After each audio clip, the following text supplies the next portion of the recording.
Hello guys, welcome to my channel. ఒక అబ్బాయి తన గర్ల్ ఫ్రెండ్ ఇంట్లో స్టక్ అయిపోతే అది ఇంట్లో వాళ్ళకు తెలియకుండా ఒకే రూమ్లో ఏం జరుగుతుందో ఊహించగలరా? ఈ crazy situation fun and thriller ఎమోషన్తో మిక్స్ చేసి తీసిన మూవీ 14 డేస్ గర్ల్ ఫ్రెండ్ ఇంట్లో. ఈ మూవీ నాకు ఎలా అనిపించిందంటే స్పాయిలర్ లేకుండా ఫుల్ రివ్యూలో తెలుసుకుందాం. కాబట్టి వీడియోని ఎవరు స్కిప్ చేయకుండా చివరి వరకు చూడండి. మూవీ స్టోరీ లైన్ ఏమిటంటే హీరోయిన్ లవ్బిట్స్ అనే డేటింగ్ యాప్లో కనెక్ట్ అవుతారు. ఒకరోజు హీరోయిన్ ఇంట్లో ఎవరూ లేరని చెప్పి ఇన్వైట్ చేస్తుంది.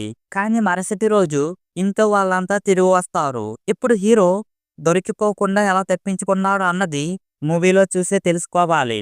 ఈ సాధారణ పరిస్థితి ఎలాంటి ఫన్నీ ఎమోషనల్ మూమెంట్స్ని తీసుకువచ్చింది అన్నది movie main concept.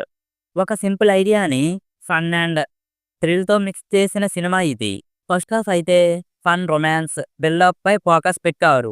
Second half లో క్లైమాక్స్ లో ఎమోషనల్ సీన్స్ మాత్రం బాగా ఎలివేట్ చేశారు. వెన్నెల కిషోర్ కామెడీ మాత్రం కొంచెం అప్ అండ్ డౌన్ అనిపించింది. హీరో అంకిత్ న్యాచురల్ గా చేశాడనే చెప్పాలి. హీరోయిన్ శ్రవంతి ఎమోషనల్ సీన్స్ లో సర్ప్రైజ్ చేసింది.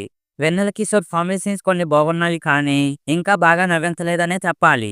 ఇంద్రజ గారు బాగానే చేశారు. బ్యాక్గ్రౌండ్ మ్యూజిక్ అయితే క్లైమాక్స్ లో ఎమోషనల్ మూమెంట్ లో బాగా హైలైట్ చేసిందనే చెప్పాలి. సినిమాటోగ్రఫీ బాగుంది. ఇక మూవీలో ప్లస్ పాయింట్స్ ఏమిటంటే crazy concept, engaging screen play, heroines chemistry, climax లో ఎమోషనల్ కనెక్ట్. బ్యాక్గ్రౌండ్ మ్యూజిక్ అయితే కీలక మూమెంట్స్ లో హైలైట్ చేసిందనే చెప్పాలి. ఇక మైనస్ పాయింట్స్ ఏమిటంటే వెన్నెల కిషోర్ కామెడీ అంతగా ఆకట్టుకోలేదనే చెప్పాలి. ఫస్ట్ హాఫ్ కొంచెం స్లోగా ఉండటం, కొన్ని ప్రెడిక్టబుల్ సీన్స్. సో ఫైనల్గా 14 డేస్ గర్ల్ ఫ్రెండ్ ఇంట్లో movie simple, fun and engaging. మీకు లైట్ హార్ట్ ఎంటర్టైన్మెంట్ ఇష్టమైతే ఎక్కువ ఎక్స్పెక్టేషన్స్ లేకుండా మూవీని చూసేయండి. కానీ లవ్బిట్స్ లాంటి యాప్స్ వాడి మీరు మాత్రం ఇంట్లో లాక్ అవ్వకండి. మీకు మా రివ్యూ ఎలా అనిపించిందో మాతో కామెంట్స్లో షేర్ చేసుకోండి. ఇలాంటి ఇంట్రెస్టింగ్ రివ్యూస్తో మళ్ళీ కలుద్దాం. Thanks for watching. జై హింద్.